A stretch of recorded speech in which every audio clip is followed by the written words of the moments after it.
বাড়ির পাশেই Shibpur botanical garden. Morning ওয়াকের জন্য আইডিয়াল প্লেস।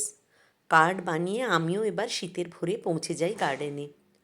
প্রবেশপথ থেকেই শুরু সবুজের বাহার। গেট থেকেই সুন্দর পরিপাটি করে সাজিয়েছে দেখে ভীষণ ভালো লাগছে। কিছুটা গিয়ে পাশের জলাশয়ে গোল থালার মতো ভাসমান পদ্মপাতা, যার মাঝে একখানা কি সুন্দর সাদা পদ্ম ফুটে আছে। চোখ সরতে চায় না, এত সুন্দর।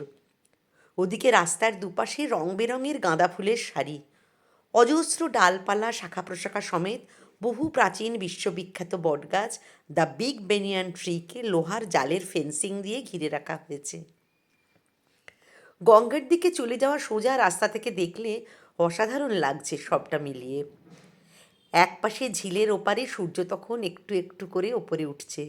ঝিলের জলে সরলরেখায় তার প্রতিবিম্ব মন ভরিয়ে দেয় যেন।